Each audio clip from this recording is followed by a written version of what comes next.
شادی کے 2 مہینے بعد تک میرا شوہر میرے کمرے میں نہ آیا اور پھر ایک دن اچانک آ کر کہنے لگا کہ میں آپ سے شادی نہیں کرنا چاہتا تھا، بلکہ میں کسی بھی عورت سے شادی نہیں کرنا چاہتا تھا، میں کسی عورت کو بھی اپنی زندگی میں شامل نہیں کرنا چاہتا تھا۔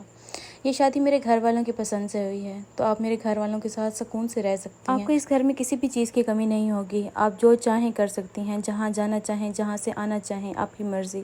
آپ جو کھائیں، جو پئیں، جیسے سوئیں، جیسے بیٹھیں، آپ کی مرضی۔ آپ کسی سے بات کریں تو بھی آپ کی مرضی، آپ نہ بات کریں تو بھی آپ کی مرضی۔ اس گھر میں سب کچھ آپ کو ملے گا سوائے میرے۔ میں آپ کو نہیں مل سکتا اور نہ ہی میں آپ کو بیوی کا درجہ دے سکتا ہوں۔ یہ ساری باتیں سن کر میرے پیروں کے نیچے سے زمین نکل گئی، جیسے کسی نے میرا دل جکڑ لیا ہو اپنی مٹھی میں۔ میں نے اپنے شوہر سے پوچھا کہ پھر میں اس گھر میں کیوں آئی ہوں؟ آپ نے مجھ سے شادی کیوں کی؟ میں تو اس گھر میں آپ کے لیے آئی تھی، میں تو ایک اچھی اور خوشگوار زندگی گزارنا چاہتی تھی آپ کے ساتھ، لیکن یہ سب آپ کیا کہہ رہے ہیں؟ تو پھر اس نے بتایا کہ میرے گھر والوں نے میری آپ سے زبردستی شادی کروائی ہے، وہ چاہتے تھے کہ میں شادی کر لوں۔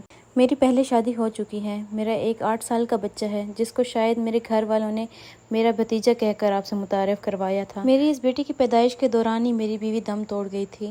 میں اس کے بعد کسی بھی عورت کو اپنی زندگی میں شامل نہیں کرنا چاہتا تھا، لیکن آج 8 سال بعد میرے گھر والوں کو خیال آیا کہ انہیں میری شادی کر دینی چاہیے۔ لہٰذا میں نے آپ سے شادی تو کر لی، لیکن میں اپنے بیٹے اور اپنی مرحومہ بیوی کی محبت تقسیم کسی صورت نہیں کر سکتا۔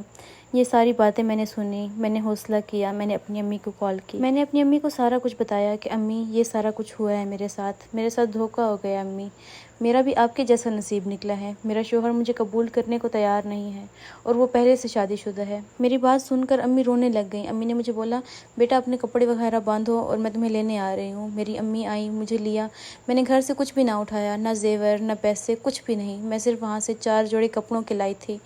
میں نے اپنے جہیز کا سامان تک وہاں سے نہ اٹھایا اور میں نے خلا لے لی اس انسان سے۔ اس شادی اور طلاق نے مجھے اندر سے توڑ کر رکھ دیا، میں بکھر سی گئی تھی، لیکن پھر وقت نے مرہم لگا دیا میرے زخموں پر۔ اسٹوری میں آپ لوگوں کے ساتھ آگے شیئر کرتی ہوں۔ پہلے میں آپ لوگوں کے ایک سوال کا جواب دے دوں۔ آپ لوگ مجھ سے بہت زیادہ پوچھتے ہیں کہ آپ نے اکاؤنٹ کہاں سے بنوایا تھا UK کا، تو میں اسکرین کے اوپر ایک نمبر مینشن کر رہی ہوں، آپ ان سے کانٹیکٹ کر سکتی ہیں اور آپ ان سے فریش اور مونیٹائزڈ UK اکاؤنٹس حاصل کر سکتی ہیں۔ اس کے علاوہ مجھ سے لڑکیاں پوچھتی ہیں کہ سسٹر یہ ہمارے ساتھ اسکیم تو نہیں ہو جائے گا، پیسے لے کر بھاگ تو نہیں جائیں گی؟ نہیں، ایسا کچھ بھی نہیں ہوگا، آپ ان سے تسلی سے اپنا UK اکاؤنٹ بنوا سکتی ہیں۔ میں نے اپنی اسکول کی جاب کنٹینیو کی، وہاں پر میرے ساتھ ایک کولیگ تھیں اور ان کو میں بہت پسند تھی شادی سے پہلے بھی۔